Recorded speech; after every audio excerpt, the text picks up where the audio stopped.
यही वो प्राचीन दुर्लभ मूर्ति है जिसके बारे में लोगों की जिज्ञासा बढ़ चुकी थी, और हो भी क्यों ना, क्योंकि इसके बारे में बताया जा रहा है 1097 ईस्वी से 1324 ईस्वी तक मिथिला में जो कर्नाट राजा थे उनका शासनकाल रहा है। और पुरातत्व विभाग के जो शोधार्थी हैं मुरारी झा, उनका कहना है कि ये मूर्ति को देखने से ऐसा प्रतीत होता है कि कर्नाट राजा जब शासनकाल उनका था तो उसी के समय का ये संभवतः मूर्ति रहा होगा।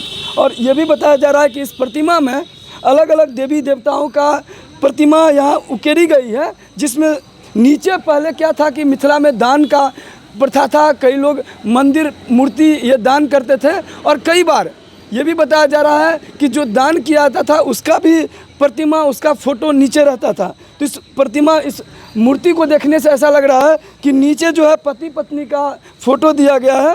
हालांकि ये प्रतीत हो रहा है संभवतः हो सकता है वो राजा रानी हो, लेकिन ये जो प्रतिमा है ये प्राचीन दुर्लभ मूर्ति है।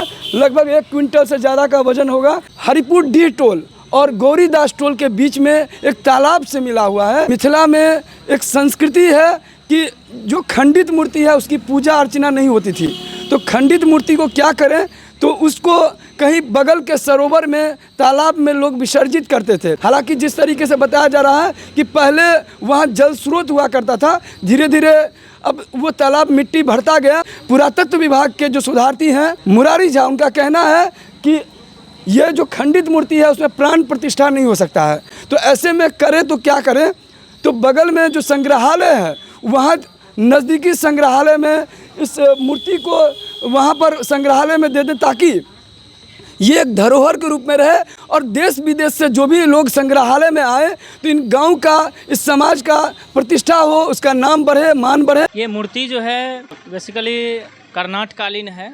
ये कर्नाट राजवंश जो मिथिला में राज किया उनके समय में बना हुआ मूर्ति है। ये कर्नाट राजवंश का शासन मिथिला में 1097 ईस्वी से लेकर के 1324 ईस्वी तक रहा। हाँ, वो मूर्ति मिला उसके एकदम नज़दीक में सटे हुए उत्तर दिशा में महज 500 मीटर हट करके एक मियाँ डी है। मियाँ डी जब भ्रमण किए तो बहुत दूर में उसका क्षेत्र विस्तार है, लगभग जो है आधा किलोमीटर से ज़्यादा उसका व्यास है डी का, पुरास्थल का। तो पुरास्थल पर प्राप्त हो रहे जितने पुरावशेष हैं वो भी कर्नाट समय से ही मिलता जुलता है। लगभग जो है 8वीं-9वीं शताब्दी के समय का उस वहाँ पर मृदभांडावशेष या और बहुत सारे पुरावशेष वहाँ पर दिख रहे हैं। एक प्राचीन कुआं वहाँ मिला लगभग 6 महीना पहले, जो अभी देख नहीं पाए, वो पानी लग जाने के कारण वो अभी पानी में डूब गया है। साथ ही जो ट्रैक्टर का ड्राइवर है जो वहाँ जेसीबी से मिट्टी काट रहा था, उसने बताया कि जहाँ मूर्ति मिली है वहाँ से मात्र 50 मीटर हट करके वही गड्ढा में वो एक बहुत विशाल पेड़ भी है, वहाँ दबा हुआ है, लगभग 10 फीट 15 फीट नीचा में। वो पेड़ अभी काला पड़ चुका है।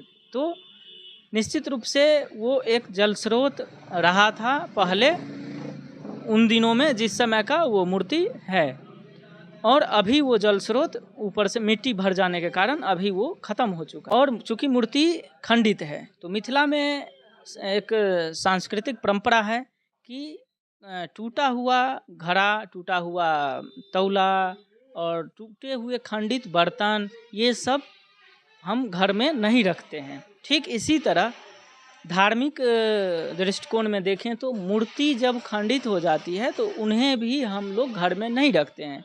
तो अब घर में नहीं रखेंगे तो रखेंगे कहाँ? तो उसका सीधा सा है कि जो धार्मिक परिप्रेक्ष्य से जुड़ा हुआ वस्तु है उसको हम लोग यहाँ विसर्जित कर देते हैं, और विसर्जन जो है जल स्रोत में होता है।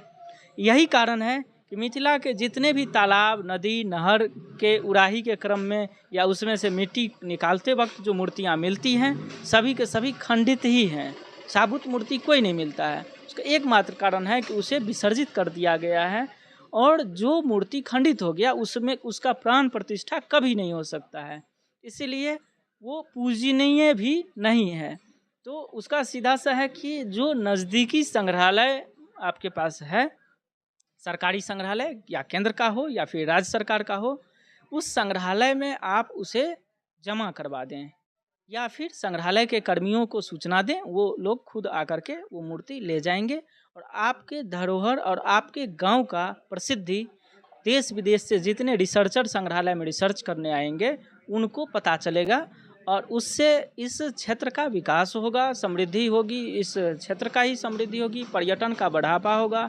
जैसे ही पर्यटन बढ़ेगा तो क्षेत्र का विकास निश्चित रूप से होगा। मुख्य प्रतिमा जो है वो विष्णु का है।